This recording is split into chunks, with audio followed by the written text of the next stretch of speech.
So what happens? Where do you go from now? Okay, so by this time, what's happening on two fronts? One, in terms of direction, career-wise. So are you moving towards? But also in the church vibe, because there's this story of rap community that I'm like, what's happened? Is it existed? Has it come up? So by this time, because we finished school, we're ex-candidates. There's nothing to do. So when you wake up in the morning, really you have the whole day. Yeah. So I meet a guy at this same gigs for Kina Ted Josiah, and these gospel gigs that used to happen on Sunday afternoons at churches or at some joint. Yeah. So I meet a guy by the name of Jimmy Okungu. Yeah. Now when I meet Jimmy Okungu was this guy with an accent. He sounded like an American. He was hip, he was fancy and all that stuff. So I started listening to Jimmy. And Jimmy introduces to me an idea of a rap group, a Christian rap group that he wants to form.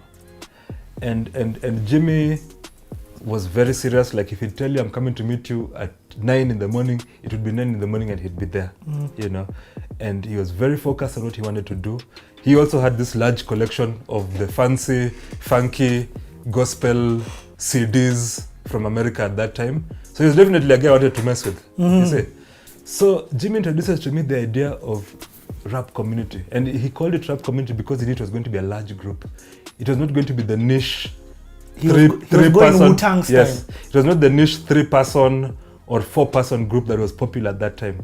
He wanted everybody on board, and that was his approach, and he wanted it to be a ministry. I think that's going to work in churches. I think that's going to change lives of youth and whatnot. So obviously I'm drawn to this idea, and then they start hanging out. And by this time, Big Ted, the late Big Kev,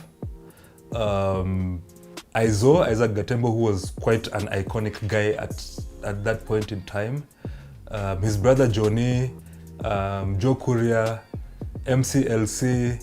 This was a female rapper who was really good and is still really good up to now. And not to forget Circuit.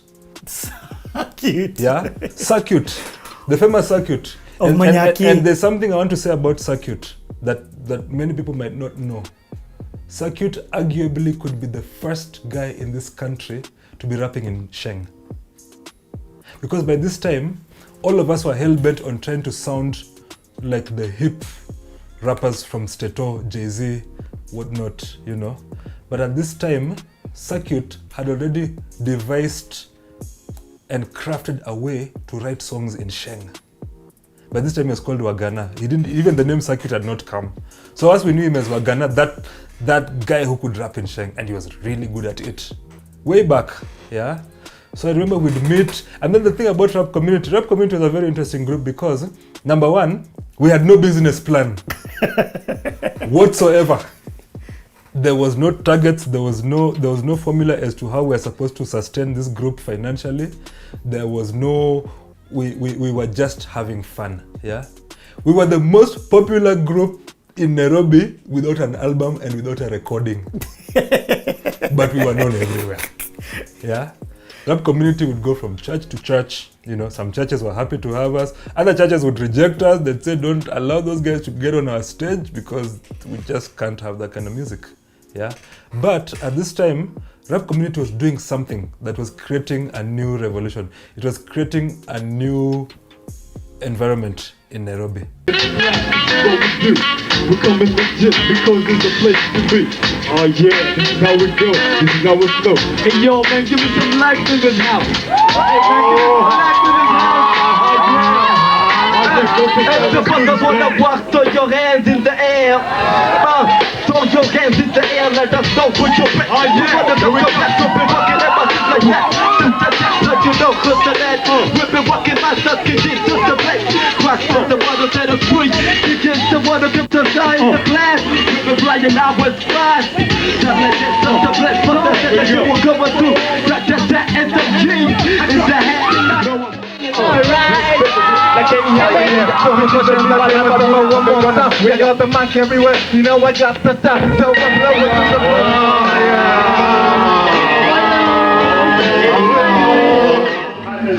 is taken.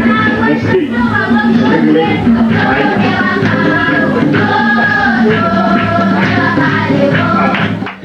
Kicking hard as it. Not forgetting everybody shaking borders it. To the homies who become some niggas. And all the dogs wearing cat things showing figures. Yeah, LC's in the house representing us. On the MIC giving it up for JC. I got no time to be slack, I ain't looking back. I fix my eyes on the prize and my feet on the track. Cause I ain't had enough for Jesus, man, I want more. All his words, his goodness, his love galore. So sweetie, when you ask me what I've been doing this for, I tell you how it is. We got a spiritual war, and so we fight. Not in our strength, but in the power of his might. Jesus on the side and everything is alright, right. We don't stop, oh, put your hands in the air. We don't stop. Living like you just don't care. We don't stop. Yeah, my G's over there. We don't stop. Oh, let me see your hands in the air. We don't stop. SOG MIC represent JC. For music, yeah. Now, rap community, we had no money, and because we had no money, we couldn't record anything. But we were happy to go for anything where there was fun, yeah. And anywhere where we were invited, we'd just go and we'd never ask for a dime. Once in a while, I think we're given some token something to go home with. But we were 17 guys, so you see, 17. I mean, the number would vary from 7, 9 to 17 to 15, you know, like that's really what it was. And at one point we were actually calling ourselves the Woo. Like we would just go wherever we were asked to go and we'd just have fun. People loved being on stage. I never really rapped in rap community per se. Yeah, I was more like the sound guy, the guy who had the instrumentals, the guy who tried to coordinate stuff for them.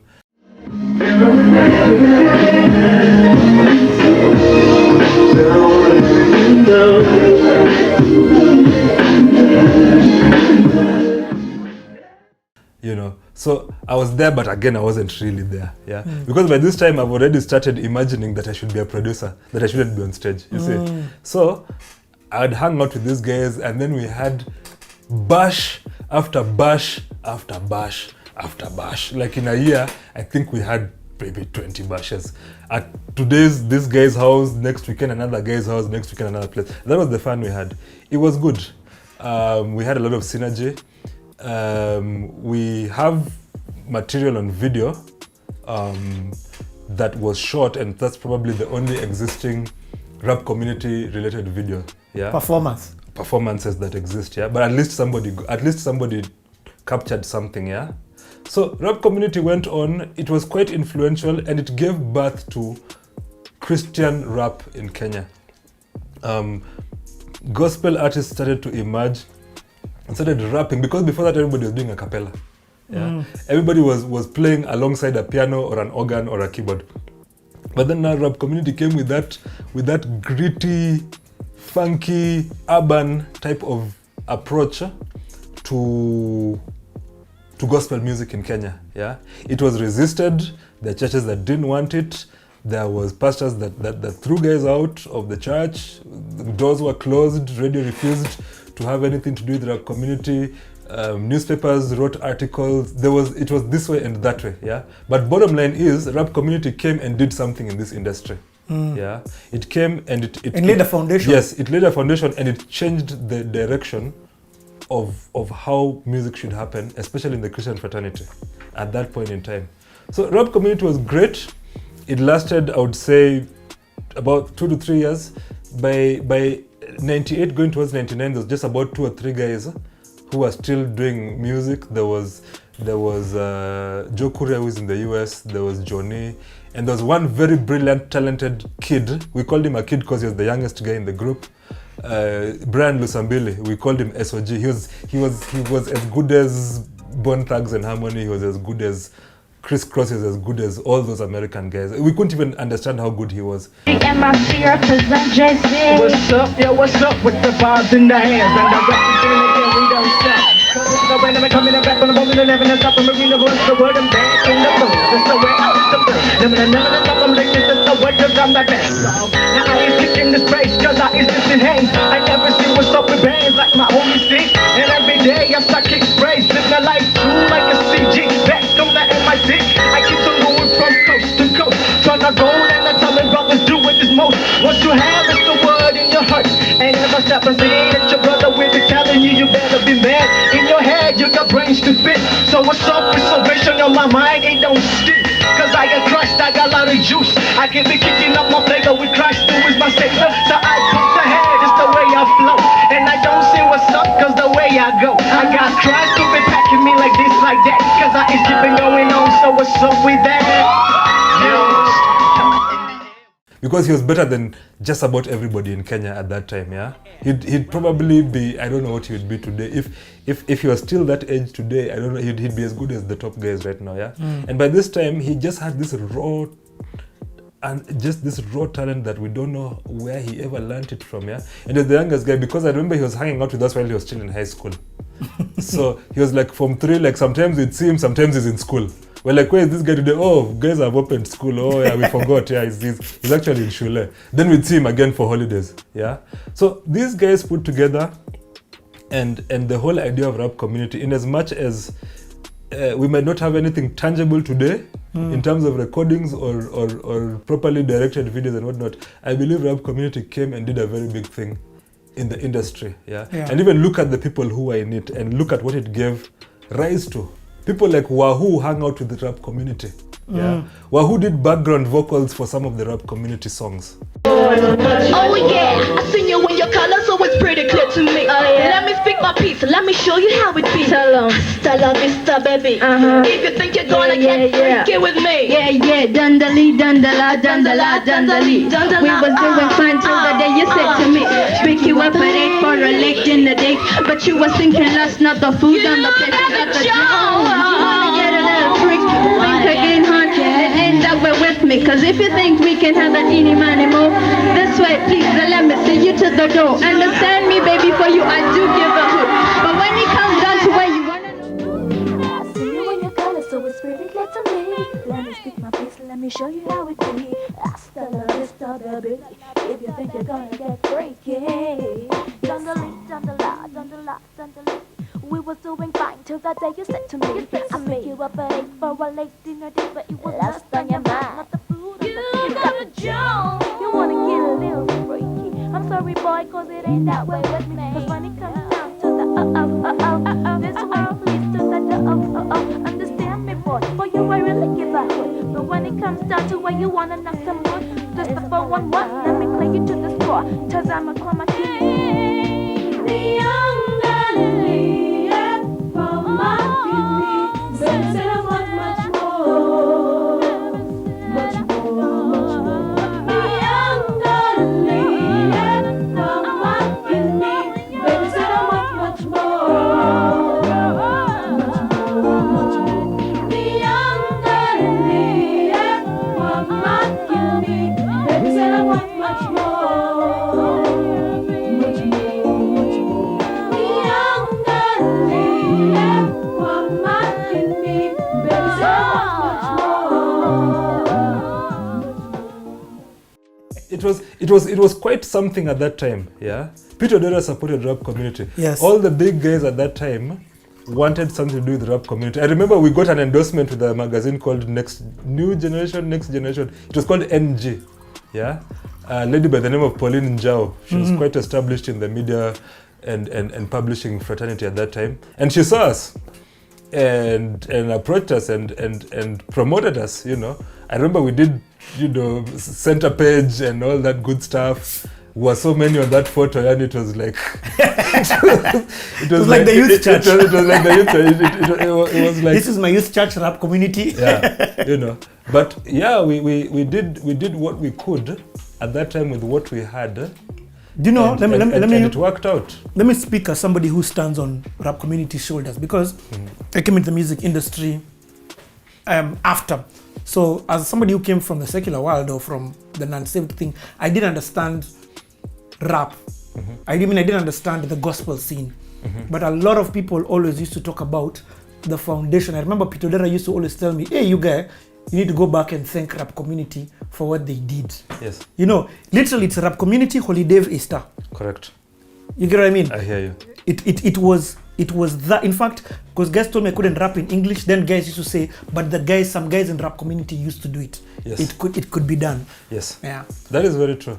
So that was what rap community was able to do for the business. And then right around the same time, I meet a lady who changes my life. Hey boss, your life is evolution. My life changed so many times. Yeah. In like a 2-year span. Yeah. So many things happened that are still of impact to me up to today. Yeah. Okay. So I remember by this time when Peter Odera was working on an album called Drastic. Yeah. By this time he's a solo artist and he's putting together his own solo act. Yeah. He's just left Heart. Yes. So now he's trying so to. He has this really dope, funky album that he's produced in collaboration with a few other people here and there, and like song after song was just killer, you know. And at the same time, he was doing shows, and we were the guys for following shows. Yeah. So. And he would call you guys. Yes. Yeah.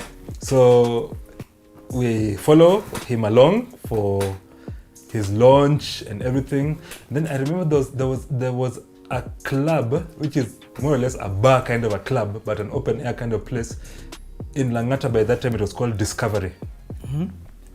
And Discovery was going to be the venue where Peter Odera was going to perform, Aizo was going to perform alongside a few other acts at this time. And here I am, Uko, being the guy for sound, the guy for coordinating stuff, yeah. So I go to this gig, and there's a group of 3 girls on stage. They didn't even have a name for their group, but they were singing, yeah. And I go just introduce myself, whatnot. They're singing and they're doing a song that I know. So as they're singing, I add a part of harmony into their voices. Yeah. No way. And then this chick is like, oh my goodness, this guy is going to do this song with us tomorrow. You're part of us. I'm like, no, I can't. She's like, no, you're going to do this song with us tomorrow. Sit here, let's do the rehearsal together. You're now with us. So here I am with 3 chillers that I've just met. Me, I'd gone there to do sound and whatnot and to see how the gig is going and just basically force myself into the event.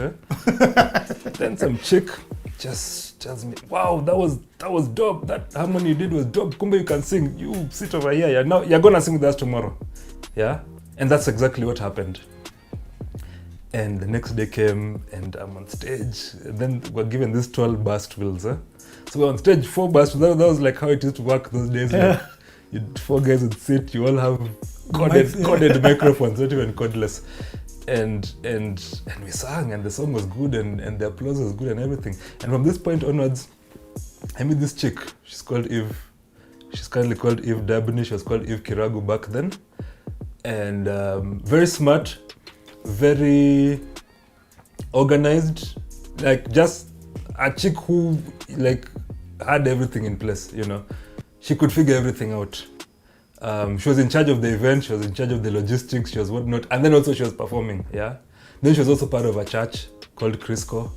So from this point, we get close, and I realized she's a brilliant singer, and she has this great vision for what she wants to do.